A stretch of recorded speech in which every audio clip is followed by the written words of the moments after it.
Passamos a apresentar...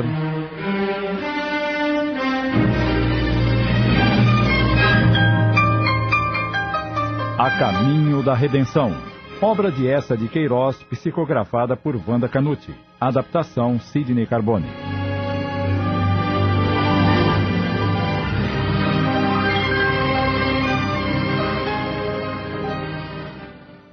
Paulo chegou em casa no horário costumeiro, ou seja, perto da hora do jantar.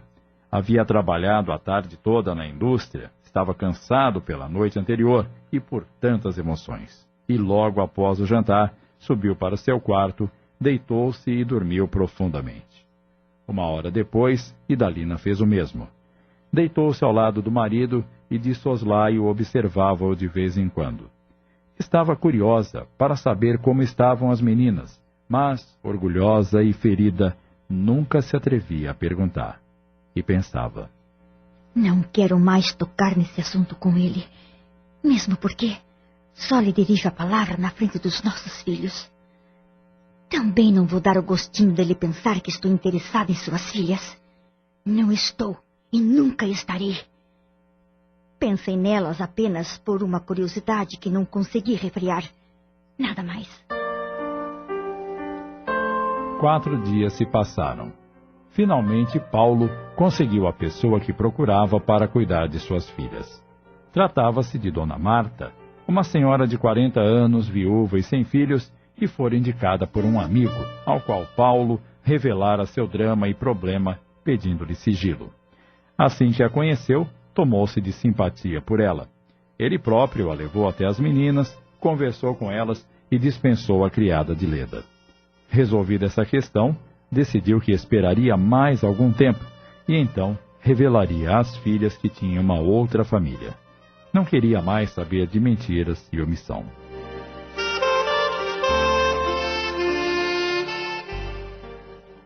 Em seu lar, a situação continuava a mesma. Idalina tratava-o friamente, mas não o agredia com palavras. Os filhos andavam envoltos em suas obrigações e a serenidade parecia ter ali se instalado. Os problemas que os estavam atingindo o haviam acalmado e Paulo não precisou mais voltar àquele lugar aonde havia ido no dia em que o acidente ocorrera. Nessa pequena tranquilidade, 6 meses se passaram.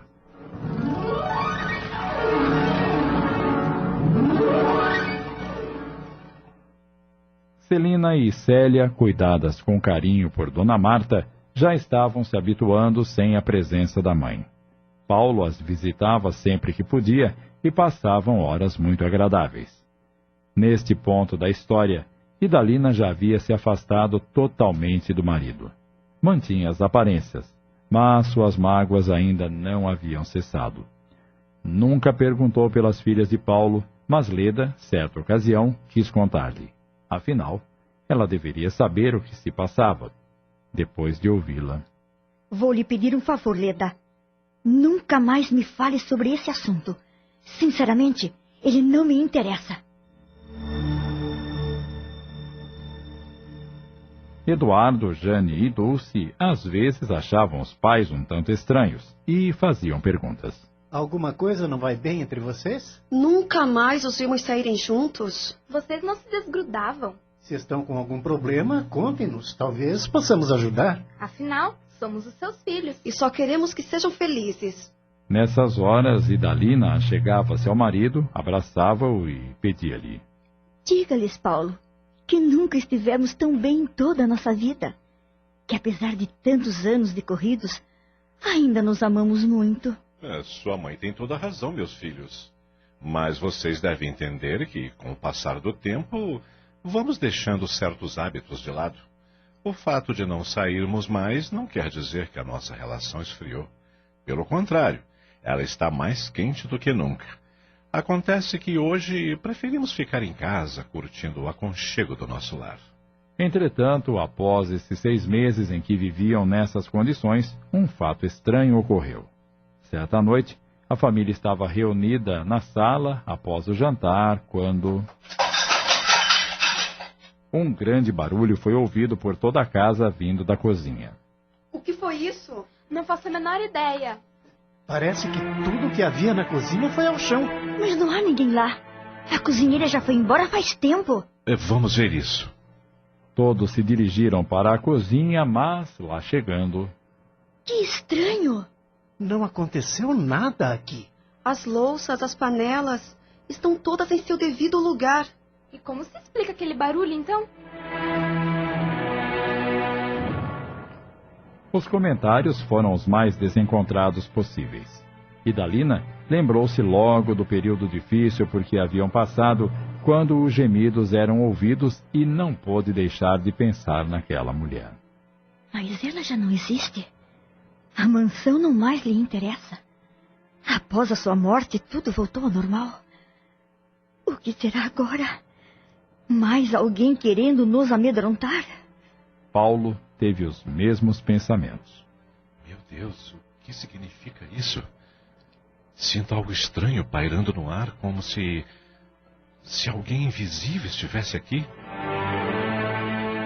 Ah, se eles pudessem ver, não teriam tantas conjecturas a fazer, mas tão somente a realidade toda à sua frente. Uma realidade terrível e ameaçadora. Se tivessem essa capacidade, se assustariam com uma entidade que ali chegara, trazendo a aparência dos que viveram no erro, no ódio, na busca de interesses escusos, dos que sempre quiseram se aproveitar de situações sem piedade, apenas voltados para si mesmos, dos que não vacilaram em fazer os outros sofrerem para a satisfação da própria vontade. Se pudessem ver, nem mesmo Paulo a reconheceria, tão mudada Fausta estava. Enquanto somos encarnados, o corpo que abriga o espírito exterioriza, através das expressões fisionômicas, as emoções e sentimentos, o rancor das frustrações, a alegria das vitórias, mas deixa entrever apenas uma parcela mínima do que nele se esconde pelo controle que exerce sobre si mesmo. No entanto, quando o corpo não está mais presente, a realidade pura do espírito, sem simulacros, revela sua verdadeira índole, não mais o seu interior, porque ele é todo revelação. Todavia, a aparência que traz é assustadora, ainda mais quando, ao partir, os mesmos objetivos continuam. As frustrações, quer o espírito ver transformadas em vitórias e volta para agir. Assim ocorreu com aquela irmã infeliz que, ao deixar o corpo de forma tão violenta, inesperada, depois de passar pela inconsciência natural dos que partem nessas circunstâncias, sem terem nenhum conhecimento da vida após a morte, voltam e querem retomar seus objetivos. Isso acontecia àquele espírito. Se não mais necessitaria da mansão, o que faria com ela? Contudo, o seu amor próprio ferido não a deixava em paz. E, revoltada, esbravejava. Não me conformo de não mais fazer parte do mundo dos vivos! Isso aumentou meu ódio, minhas frustrações, os desejos não alcançados. Eu quero vingar-me. Agora nada mais me impede de entrar na mansão. Vou invadi-la toda, cômodo a cômodo, detalhe a detalhe. Invadirei a intimidade de cada um sem ser vista. Mas precisava avisar que cheguei. Preparem-se, seus idiotas. Não mais me limitarei a fazer exigências, nem a passar em frente da casa. Não! Agora sou também a sua hóspede. E muito em breve, a sua moradora! Estamos apresentando A Caminho da Redenção. Voltamos a apresentar A Caminho da Redenção, adaptação de Sidney Carbone.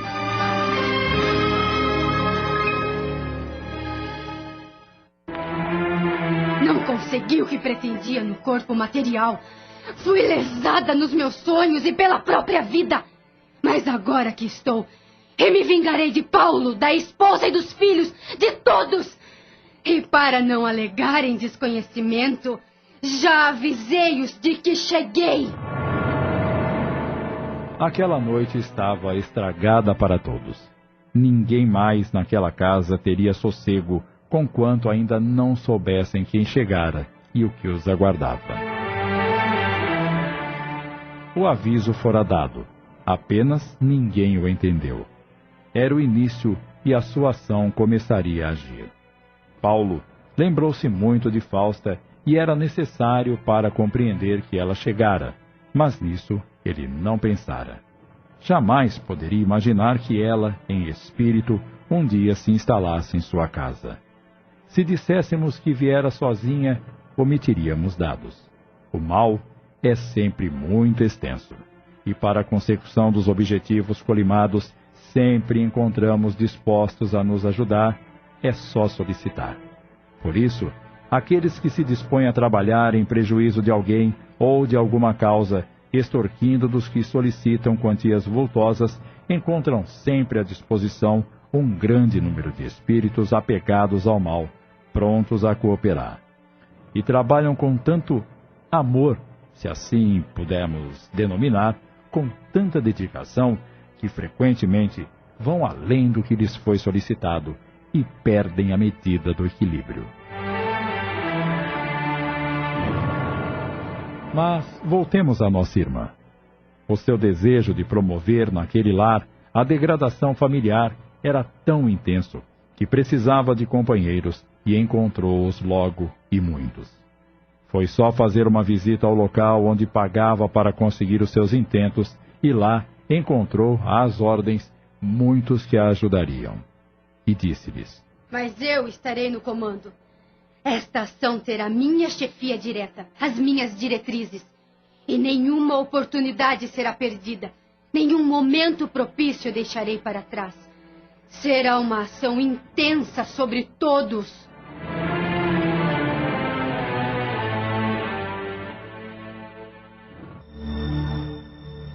Naquela noite, nada mais houve. Conforme o espírito de Fausta sabia, para a eficácia dos fins, era necessário ao menos de início saber dosar, e ela o saberia. Por aquela noite, já havia feito o suficiente. Seus companheiros ali estavam, apenas aguardando uma ordem para começar.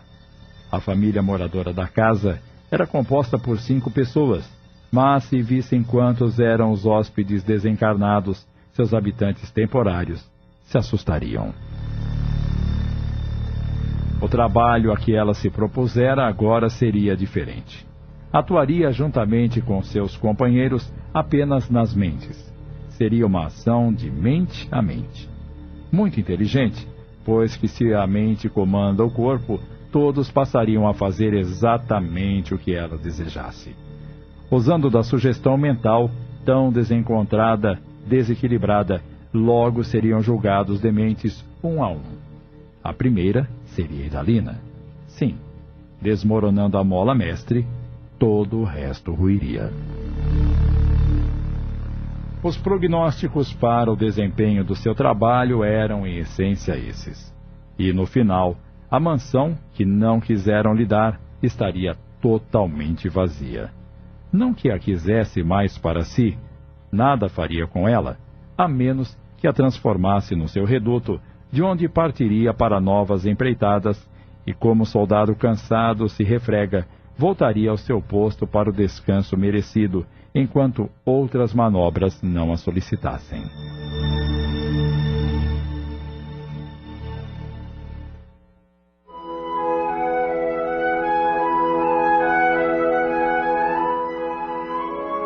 A manhã do novo dia foi tranquila. À mesa do café, Dulce, alegre e descontraída, comentou o episódio da noite anterior de forma jocosa e todos acabaram rindo sem lhe dar maior importância. Sabem o que eu acho? Diga, Eduardo. Acho que tivemos uma ilusão de sentidos. Eu já vi isso num filme. Às vezes a gente ouve um ruído que confundimos com o que imaginamos ser. Você quer dizer que o ruído pode ter sido na rua e imaginamos que ocorreu na cozinha aqui de casa? Exatamente. Tem uma certa lógica. Não vamos mais falar sobre isso, meus filhos. Não nos aconteceu nada e isso é que é importante. Seu pai tem razão. Terminem logo esse café ou vão se atrasar para a faculdade. À saída de todos, Idalina permaneceu em casa acompanhada dos hóspedes que haviam chegado e se instalado sem pedir licença ou autorização para entrar. O grupo estava determinado e a presa pronta. Todos a envolviam e eram muitos. Formavam ao seu redor uma pequena multidão, cada um emitindo-lhe um pensamento diferente, justamente contra o seu marido. Nesse primeiro dia, mesmo afastados de Paulo, agiam contra ele. Nada fariam àqueles que se encontravam fora da casa. Dentro, porém, o labor seria intenso. Assim iam trabalhando, e Idalina atormentando-se. Que esquisito. De repente comecei a sentir um barulho no ouvido, como se tivesse entrado água. Em certo momento, ela até sentou-se, colocou as mãos tapando os ouvidos e comprimindo a cabeça, como que a se isolar de tanta irritação. Surgiu então em sua mente pensamentos de ódio contra o marido, a ponto de não desejar vê-lo quando voltasse do trabalho. O que está acontecendo comigo, meu Deus? Estou perdendo o equilíbrio de mim mesma. Não estou conseguindo retirar Paulo do meu pensamento e cada vez sinto mais ódio dele. Não consegui perdoar-lhe, é certo, mas não sentia tanto ódio como hoje. Estarei prevendo algo pior que ele me fará, ou percebendo o que já esteja fazendo. Ajude-me, meu Deus, a equilibrar meus pensamentos tão conturbados. Quem sabe se eu sair um pouco para caminhar, talvez não melhore. Levantou-se e chegou até a porta. Abriu-a, parou e fechou-a novamente. Eles não a deixaram sair. E se eu passar mal na rua? Não vou sair. É melhor ficar em casa.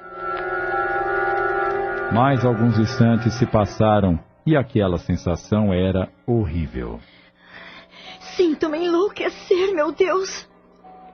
Concentrou-se por um momento, cerrou os olhos e abriu-os várias vezes para ver se aquela sensação passava, mas nada. Então, novamente, abriu a porta e deixou a casa rapidamente para a decepção deles.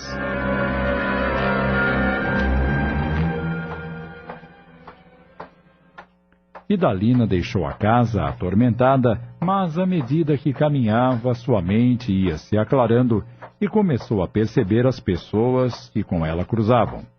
Andou cerca de meia hora, sem rumo, sem destino, até que conseguiu ordenar seus pensamentos e tê-los completamente limpos. Graças a Deus, aquela coisa horrível passou.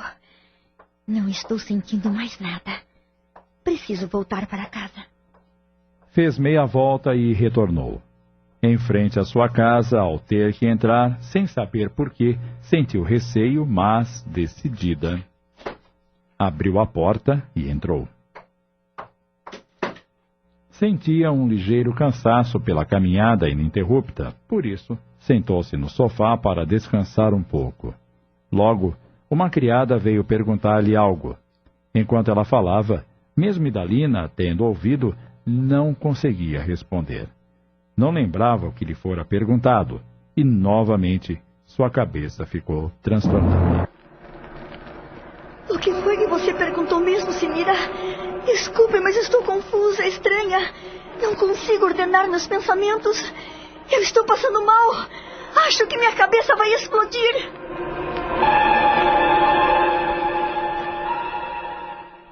Acabamos de apresentar...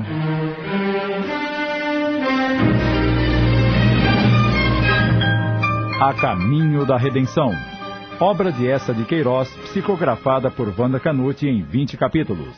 Adaptação de Sidney Carbone.